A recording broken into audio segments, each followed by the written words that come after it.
எல்லாருக்கும் வணக்கம். இன்றைக்கி 26ஆம் தேதி ஞாயிற்றுக்கிழமை. நம்ம ஓட்டு போட்டு 3 நாள் ஆகிடுச்சு. போட்ட ஓட்டுக்கள்லாம் பத்திரமா இருக்கா, அது எங்கேயாவது மாற்றி கீற்றி ஏதாவது ஆகிடுமாங்கிற பதட்டத்தில் அந்த இந்த பூத்தெல்லாம் பார்த்துக்கிறவங்க, அந்த கட்சியை சேர்ந்தவர்கள் அவர்கள் இருக்காங்க. ஒரு 3 அடுக்கு பாதுகாப்பு வேறு போடப்பட்டிருக்கிறது. நாம் ஓட்டு போட்ட மிஷினில் இருக்கிற பேட்ரியெல்லாம் ரிமூவ் பண்ணிட்டாங்க. ஸோ அது பேட்ரி இல்லாத பொழுது அதை வெளியிலேருந்து எந்த விதத்துலையும் அதை ஆப்ரேட்லாம் பண்ண முடியாது. முதல்ல அந்த நம்பிக்கை நாம் வச்சுக்கணும். யாரும் போய் அப்படி பண்ணிட முடியாது. தவிர ஒரு ஏரியாவில் ஒரு தொகுதியில் ஒரு வேறு வேட்பாளர்கள் தான் நிற்பாங்க. வேறு சின்னத்தில் இருப்பாங்க. சுயேட்சைகள் வேறு இருக்கும் பொழுது இதுக்கு அதுன்னு மாற்றியெல்லாம் போடுறதெல்லாம் நடக்காத காரியம். நாம் அந்த விஞ்ஞானத்து மேலே உண்டான நம்பிக்கையை முதல்ல வச்சுக்கணும். அடுத்தது எல்லாருக்குமே நாம் ஓட்டு போட்டவங்க ஜெயிக்கணும் அப்படிங்கிறது. என்னை பொறுத்த வரைக்கும் கண்டிப்பாக திமுக ஜெயிக்கணுங்கிற எண்ணம் எனக்கு உண்டு. ஏனென்றால் என்னுடைய அருமை நண்பர் திரு மு.க. ஸ்டாலின் அவர்கள் 2வது முறையாக முதலமைச்சராகவும் திமுக 7வது முறையாக ஆட்சி அமைக்கிறது எனக்கு ரொம்ப சந்தோஷத்தை கொடுக்கும். அதுக்குண்டான காரணங்கள்லாம் நான் சொல்லியிருக்கிறேன். ஆனால் அதையே ஒரு அதிமுகவில் இருக்கிறவங்க அப்படி யோசிக்கணும்னு நான் எதிர்பார்த்தா அது நடக்காது. புதுசாக வந்திருக்கிற நம்முடைய விஜய் கட்சி அவங்க இருப்பவங்க அப்படி யோசிக்கணும்னு நினச்சா அது நடக்காது. அதே போல் நம்முடைய சீமான் கட்சி யாராக இருந்தாலும் அவர்கள் ஜெயிக்கணும், அவர்கள் ஆட்சி அமைக்கணும் அப்படிங்கிற ஒரு எண்ணம். இப்போ இந்த தேர்தலில் என்னன்னு சொன்னால் புதுசாக ஒரு இது என்னென்னா, இது தாவேக்கா விஜய் கட்சி வந்ததுனால மொத்தமாக எல்லாமே மாறிடும் தேர்தலில். அதனால் எல்லாமே தாறுமாறாக போயிடும் அப்படின்னு நினைக்கிறாங்க. இதே மாதிரி தான் 2006 விஜயகாந்த் வந்தார். ஓகேயா? அப்போ விஜயகாந்த் வந்தபோது ஒரு தொகுதியிலையும் குறைஞ்சபட்சம் அவர் 8000லேருந்து 10,000 ஓட்டுக்கள் வாங்கினார். நான் சொல்கிறது இதில் மயிலாப்பூர்லேயே 8500 ஓட்டு என்னமோ விஜயகாந்துடைய கட்சி வாங்கியது. அப்போது மயிலாப்பூரில் லோக் பரித்ரன் அப்படின்னு புதுசாக ஒரு இளைஞர்கள் அவங்க அதுக்கு பிறகு அவங்க கொஞ்சம் நாள் கழிச்சு அப்புறம் மக்கள் நீதி மையத்தில் சேர்ந்தாங்க. இப்போ மக்கள் நீதி மையம் திமுகவில் சேர்ந்துருச்சு. அது மாதிரி ஆயிடுச்சுன்னு வச்சுக்கோங்களேன். அந்த மக்கள் நீதி மையம்க்கு முன்னாடி அந்த லோக் பரித்ரன் எல்லாமே இன்ஜினியரிங் காலேஜ் பசங்க, படித்த பசங்க, டிஷர்ட்ஸ் எல்லாம் போட்டுக்கிட்டு கார்னர்லலாம் நோட்டீஸ் கொடுத்து ஊழலற்ற ஆட்சி எல்லாம் சொல்லி பண்ணினாங்க. அவங்க ஒரு 9000 ஓட்டோ 10,000 ஓட்டோ வாங்கினாங்க. இது ரெண்டையும் தாண்டி தான் நான் நெப்போலியனை விட 1250 ஓட்டுக்கள் அதிகமாக பெற்று நான் மயிலாப்பூரில் எம்எல்ஏ ஆனேன். 2 விஷயம் இருக்கிறது. அதிகமான ஓட்டு வாங்கிறதுன்னு ஒன்று இருக்குது, அதிகமான சீட்டு வாங்கிறதுன்னு ஒன்று இருக்குது. நாம் ஒரே ஒரு ஓட்டில் ஜெயித்தாலும் யார் அந்த ஒரு ஓட்டு அதிகமாக வாங்கினாங்களோ அவங்க தான் எம்எல்ஏவாக ஆக முடியும். இதை நல்லா தெரிஞ்சுக்கங்க. நடுவில் போன தேர்தலில் கூட, பாராளுமன்ற தேர்தலில் நான் கூட கோயம்புத்தூரில் இவ்வளோ தான் குறைச்சலாக வாங்கினேன் அப்படின்னு ஒரு அதிமேதாவித்தனமான ஒரு வேட்பாளர் ஒரு கட்சியினுடைய தலைமை பொறுப்பில் இருந்தவர் பேசும்போது நான் சொன்னேன், அதுக்காக உங்களை பார்லிமெண்ட்டில் பெஞ்சில் உட்காராதீங்க, தரையில் உட்காருங்கன்னு சொல்லுவாங்களா? ஒரு ஓட்டில் தோற்றாலும் தோற்றது தான், அவ்வளோதான். இப்போ யார் அதிகமான சீட்டுக்கள் பெற்று ஆட்சி அமைக்கிறாங்கன்னு பார்க்கும்போது எனக்கு தெரிந்து 150 இடங்களுக்கு மேல் பெற்று ஆட்சி அமைக்கக்கூடிய வாய்ப்பு திமுகவுக்கு தான் இருக்கிறது என்பது என்னுடைய கணிப்பு, கருத்து, ஆசை, விருப்பம் எல்லாமே வச்சுக்கோங்களேன். ஓகேயா? அதில் ஃபுல் மெஜாரிட்டியோடு தான் 130 135 சீட்டு வரைக்கும் திமுக ஃபுல்லாக பெற்றுவிடும். யாருடைய தயவிலையும் நான் எனக்கு எப்படியாவது காப்பாற்றுங்கிற அளவுக்கெல்லாம் இருக்க வேண்டிய அவசியம் இருக்காது. ஆனால் ஓட்டு விகிதாச்சாரம் குறையும். அது எப்படி குறையும் அப்படின்னு கேட்டிங்கன்னு சொன்னால், இளைஞர்களுடைய ஓட்டு மிகப்பெரிய அளவில் இன்றைக்கி விஜய்க்கு விழுவது என்பது உண்மையான ஒரு விஷயம். ஆனால் அந்த விஜய்க்காக அப்பா அம்மா போடுறாங்க, தாத்தா பாட்டி போடுறாங்களா இல்லையாங்கிறது நமக்கு இன்னும் தெரியாது. அது ஓட்டு எண்ணிக்கை வந்த பிறகு தான் தெரியும். அதனால் விஜய் கட்சியில் 1.25 கோடி பேர் உறுப்பினர்கள் இருக்காங்க அப்படின்னு சொன்னால் கூட டிஎம்கேல 2.5 கோடி பேர் இருக்காங்க, ஏடிஎம்கேல கிட்டத்தட்ட 2 கோடி பேர் இருக்காங்க அப்படின்னு வச்சுக்கிட்டாங்க. கட்சியில் இருக்கிறவங்க எல்லாருமே கடைசி நிமிஷத்தில் அதே கட்சிக்கு தான் போடுவாங்களான்னு சொல்ல முடியாது. பக்கத்து வீட்டுக்கு 2000 ரூபா வருது, நமக்கு வரலன்னு அந்த கோபம் ஜாஸ்தி ஆகிடும் சில சமயம். பணமே யாருமே வாங்கலை, நம்ம ஊரில் நம்ம தெருவில் யாருமே பணம் வரலைன்னா அது வேறு.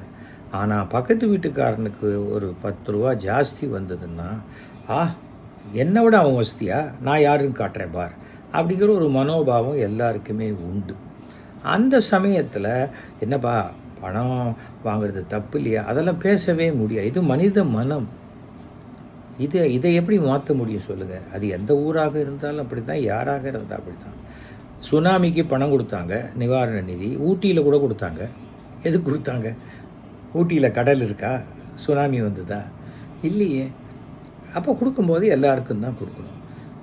சோழிங்கநல்லூரில் எனக்கு வரவே இல்லைன்ட்டு எனக்கு தெரிந்த ஒரு பத்திரிகையாளரே சொல்கிறார். என்ன சார் சோழிங்கநல்லூருக்கு மட்டும் வரல அப்படின்னா, இன்றைக்கி தெரிஞ்சு உங்களுக்கு தான் இந்த கட்சி தலைமையை தெரியுமே சார், இந்த தலைமைக்கு போடுங்க, சோழிங்கநல்லூரில் யாருக்கும் வரல அப்படின்னு நீங்கள் போடுங்க, அப்புறம் அது அவங்க பார்த்துக்கிறாங்க, அவ்வளோதானே. தவிர இன்றைக்கி பணம் வாங்கிறது தப்பு அப்படிங்கிற ஒரு எண்ணமே மக்கள் மனதிலேருந்து, பெரும்பாலான மக்கள் மனசுலேருந்து போயிடுச்சு. என்ன காரணம் என்றால், இந்த பணமே நம்ம பணம் தானே, நம்ம கட்டின வரியிலேருந்து தானே வருது, நாம் சம்பாதிச்ச பணத்துலேருந்து தான் வருது, என்னென்ன அவங்க வீட்டிலேருந்து தான் கொண்டு கொடுக்குறாங்க இருக்காங்க அப்படின்னு சில பைத்தியங்கள் சொத்தை அடமானம் வச்சு, வீட்டை அடமானம் வச்சு, எப்படியாவது கடன் வாங்கி 5 கோடி 10 கோடி கடன் வாங்கி தேர்தலில் நிற்கணுங்கிற சில பைத்தியங்கள் இருக்குது. இல்லை அவங்க பெரிய வியாபாரிகளாக கூட இருக்கலாம். எனக்கு அந்த அரசியல்லாம் தெரியாது. நான் 89 முதலாக நான் சுயேட்சையாக தேர்தலில் நின்றபோது நான் 8000 ரூபா செலவழித்தேன். மேடை போடுறவங்க கூட, வேணாம் தம்பி நல்லா பேசுகிறீங்க, காசெல்லாம் வேணாம், ஸ்பீக்கர் போடுறவங்க அப்படி தான், என் ட்ராமாவுக்கு போட்டவர் தான் போட்டார், அதெல்லாம் வேணாம் விடு அப்படின்ட்டாங்க. ஏனென்றால் அந்த நம்பிக்கை நம்ம மேலே இருந்தது. அதுக்கேற்ற மாதிரி அன்றைக்கு இடைக்கால முதலமைச்சராக இருந்த நெடுஞ்செழியன் அவர்களை விட நான் 500 ஓட்டுகள் அதிகமாக வாங்கி நாங்கள் 2 பேருமே தோற்று போனோம். 2 பேருக்கும் டெபாசிட்டு போச்சு. ஆனால் எல்லா பத்திரிகையிலையும் நெடுஞ்செழியன் எஸ்வி சேகர்கிட்ட தோற்று போனார்னு வந்தது. நான் செலவச்சு 8000 ரூபா பப்ளிசிட்டிக்கு வந்த பப்ளிசிட்டி கிட்டத்தட்ட அது வந்திருக்கும் ஒரு 3 லட்ச ரூபா அளவுக்கும் அந்த பப்ளிசிட்டி வந்திருக்குன்னு வச்சுக்கோங்களேன். அவ்வளோதான். அதன் பிறகு இதில் அதிமுகவில் எனக்கு அந்த சீட்டு கொடுத்து நின்ற போது கூட என்ன ரூபா கொடுத்தாங்களோ அது மட்டும்தான் நான் செலவழித்தேன். ஆரத்தி தட்டில் கூட நான் 10 ரூபா கூட போட மாட்டேன். நான் உங்கள் ஆரத்தி தட்டில் நீங்கள் ஆரத்தி எடுத்தால் காசு போட மாட்டேன். அதே போல் எந்த வேலைக்கு நீங்கள் வந்தாலும் நியாயமான வேலையாக இருந்தால் உங்கள்கிட்ட ஒரு பைசா காசு கூட வாங்க மாட்டேன். அதுக்காக அநியாயமான வேலைக்கு காசு வாங்கலைன்னு கேட்டால் அநியாயமான வேலை செஞ்சு கொடுக்க மாட்டேன். அப்படின்னே நான் பிரச்சாரத்திலேயே சொல்லி தான் ஜெயித்தவன் நான். அதனால் இந்த ஒரு விஷயத்தெல்லாம் எதற்காக சொல்கிறேன்னா, என்னை பொறுத்த வரைக்கும் அரசியல் என்பது அது சமூக சேவை செய்வதற்கு அதிகாரமுள்ள ஒரு இடம், அப்படி தான் நான் பார்க்குறேன். ஆனால் இன்றைக்கி இருக்கக்கூடிய சூழ்நிலையில் அது கிடையாது. டாஸ்மார்க்கை மூடணுங்கிறாங்க. டாஸ்மார்க் எந்த அரசு வந்தாலும் மூட முடியாது. ஏனென்றால் டாஸ்மார்க்கில் வரக்கூடிய பெரும்பான்மையான பணம் தான் மக்கள் நலத்திட்ட உதவிகளுக்கு போய் சேருது. அந்த மாதிரி தான் இருக்குது. ஆனால் எனக்கு தெரிந்த வரைக்கும் மணல், கிரானைட் அது போன்ற விஷயத்தையும் அரசு உடைமையாக்கி விட்டால் அதில் வரக்கூடிய பணம் இன்னும் அதிகமான பணமாக இருக்கக்கூடிய வாய்ப்பு இருக்கிறது. ஆனால் அதுக்கெல்லாம் அரசாங்கத்தில் தேவைப்பட்ட அறிவாளிகள், விஞ்ஞானிகள் நிறைய பேரை வச்சு கமிட்டி வச்சு அதெல்லாம் பண்ணிக்கிறாங்க. ஒரு ஆட்சி நமக்கு எந்த விதமான பாதகத்தையும் செய்யாமல் இருக்கா, அது நல்ல ஆட்சி அப்படின்னு நான் நினைக்கிறேன். ஏனென்றால் தமிழ்நாட்டில் ஒரு 8.5 கோடி பேர் இருக்காங்கன்னா அந்த 8.5 கோடி பேரில் 8 கோடி மக்களுக்கு காலையில் எழுந்த உடனே சுவிட்சு போட்டால் லைட் எரியணும், பைப்பை திறந்தால் குழாயில் தண்ணி வரணும், ரேஷன் கடைக்கு போனால் ஒழுங்காக ரேஷன் பொருள் கிடைக்கணும், பெட்ரோல் பங்க் போனால் கரெக்டாக பெட்ரோல் கிடைக்கணும். ரோட்டில் போனால் அது குண்டும் குழியும் இல்லாமல் ஸ்கூட்டர்லேருந்தோ நம்ம பைக்லேருந்தோ விழாத அளவுக்கு அது நமக்கு நல்லபடியாக இருக்கணும். இதுக்கு மேலே யாரும் பெருசாக எதுவுமே ஆசைப்பட்டது கிடையாது. அவ்வளோதான். எல்லாருக்கும் வேறு வேறு ஆசைகள் இருந்தால், ஒரு வீட்டில் 10 பசங்க இருக்காங்கன்னா 10 பேர் ஆசையும் அந்த அப்பா அம்மா நிறைவேற்ற முடியாது. அதில் மெஜாரிட்டி எதுக்கு பலன் போகுதோ அவங்களுக்கு இன்றைக்கி பிரியாணி சாப்பிட்லாம்ப்பா அப்படின்னா எல்லாருக்கும் ஓகே. ஆனால் அதை தாண்டி எனக்கு எரேசர் வாங்கி கொடு, எனக்கு ஜாமெட்ரி பாக்ஸ் வாங்கி கொடு, எனக்கு ஷூ வாங்கி கொடு, வேறு வேறு கேட்கும் பொழுது அதில் எது முக்கியம் அப்படின்னு பார்த்து தான் அந்த பெற்றோர்கள் செய்வாங்க. இதில் விஜய் அவர்கள் செய்த மிகப்பெரிய தவறு என்னன்னா, அவர் பேசின மீட்டிங்கில் குழந்தைகள்கிட்ட போய் நீ இந்த கிண்டர் ஜாய் இந்த மாதிரிலாம் கேட்குற மாதிரி உங்கள் அப்பா அம்மாட்ட விசிலுக்கு ஓட்டு போடுங்க நீங்கள் கேட்கணும், காது கிட்ட போய் நீங்கள் விசில் ஊதணும்னு சொன்னது அரசியலமைப்பு சட்டத்தில் தேர்தல் கமிஷன்லேயே ஒன்று சொல்லியிருக்கிறது. அதாவது சிறுவர்களை பிரச்சாரத்துக்கு உபயோகிக்கக்கூடாதுன்னு சொல்லி. இவர் என்னடானா பப்ளிக்காகவே அதை கேட்டிருக்காரு. இது நிறையா குழந்தைகள் இதை பார்த்துட்டு நிஜம் நம்பி அவங்களுக்கு தேர்தல்னாலே என்னன்னு தெரியாது.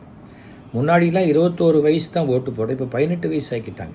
21 வயசுலேயே விவரம் புரியாத ஓட்டு போட்டவங்களாம் இருக்கும்போது 18 வயசுங்கும் போது எனக்கு என்னமோ இந்த தேர்தல் முடிந்த பிறகு ஓட்டு போடும் வயதை 25 வயசாகவும் குறைஞ்சபட்சம் அவங்க 12th ஸ்டாண்டர்ட் படிச்சிருக்கணுங்கிறது மாதிரி ஏதாவது கொண்டு வந்தால் ஓரளவுக்கு நியாயமான மக்களை தேர்ந்தெடுக்க முடியுங்கிறது என்னுடைய பர்சனல் கருத்து.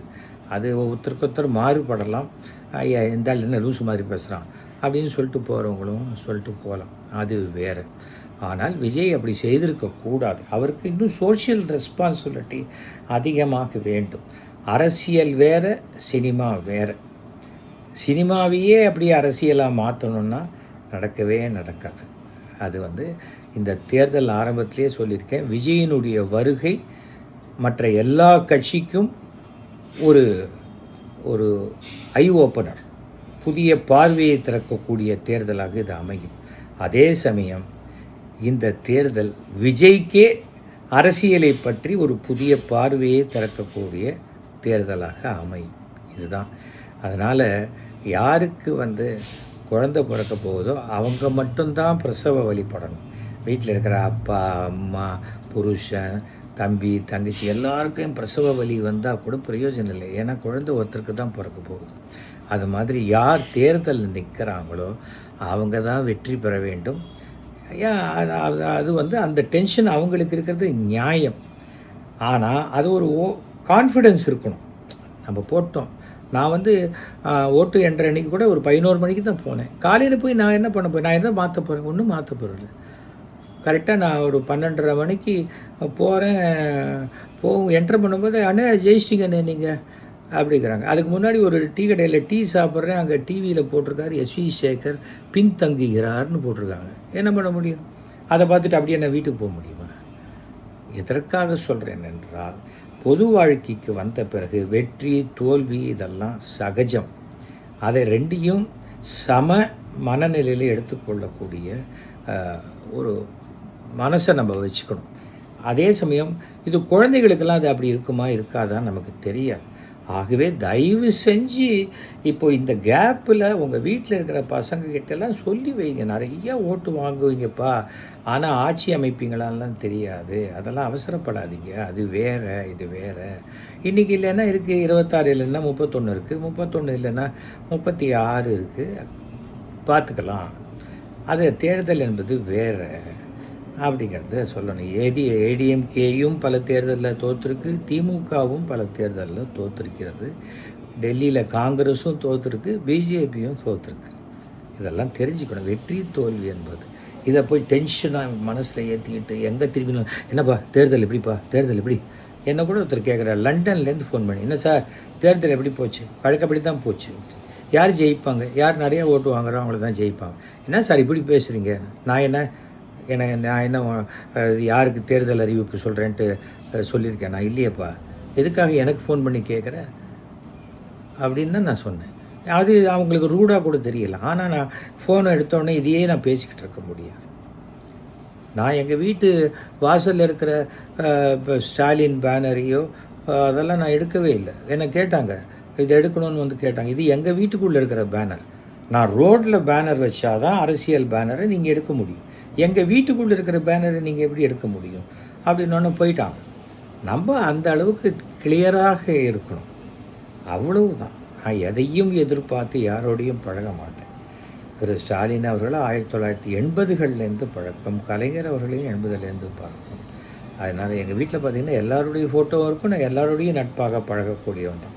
யாரும் என்னுடைய விரோதி கிடையாது, எனக்கு எதிரியும் கிடையாது. அந்த லெவலில் இருக்கிறதுனால என் வாழ்க்கை சிறப்பாக இருக்கிறது. யார்கிட்டையும் நான் எதையும் எதிர்பார்க்குறதும் கிடையாது.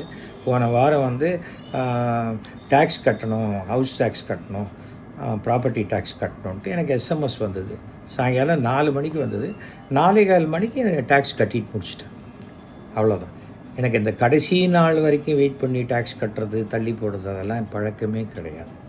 ஏர்டெல் பில்லு 24ஆம் காலையில் வந்ததுன்னா 24ஆம் மத்தியானத்துக்குள்ளே ஏர்டெல் பில்லை நான் கட்டிடுவேன். அந்த மாதிரி இருக்கிறதுனால தான் நான் தைரியமாகவும் நேர்மையாகவும் இருக்கேன். அதுக்காக சொல்கிறேன், யாரும் டென்ஷன் ஆகாதீங்க. யார் விருப்பப்பட்டீர்களோ அந்த விருப்பம் நிறைவேறுவதற்கு நான் வந்து உங்களுக்கு ஒரு தைரியத்தை கொடுக்குறேன். டென்ஷன் ஆகிறதுனால எதுவுமே நடக்காது. By worrying you cannot solve any problem. ஒரு பிரச்சனையை எப்படி முடிவுக்கு கொண்டு வரதுங்கிற முயற்சி செய்யணும். கவலைப்பட்டுக்கிட்டே இருந்தால் எப்படி சரியாக வராது. அதற்காகத்தான் நான் இந்த விஷயத்தை சொல்கிறேன். முதல் தடவை ஓட்டு போடுறவங்களுக்கு ஒரு எக்ஸைட்மெண்ட் இருக்கும்.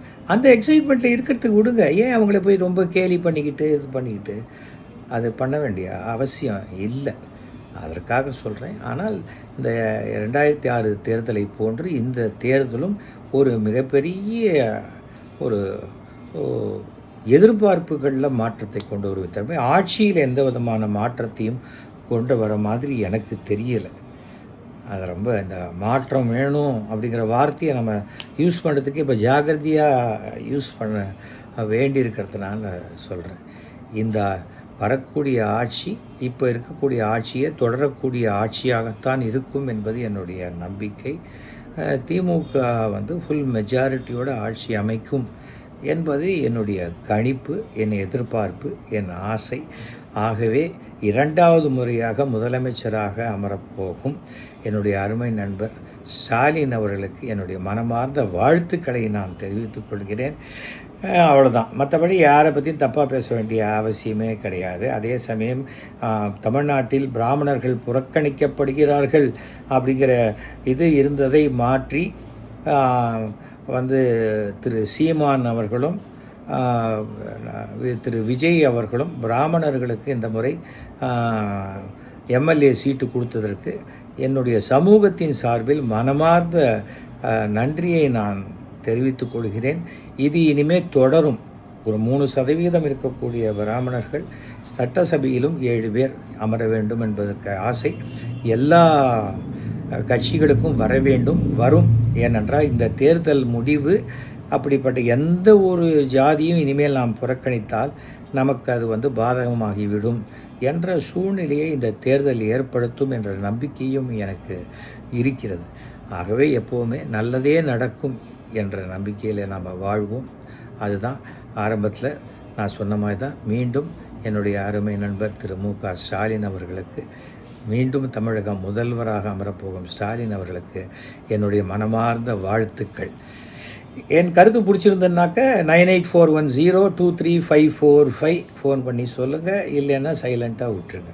ஓகேயா? நன்றி, வணக்கம்.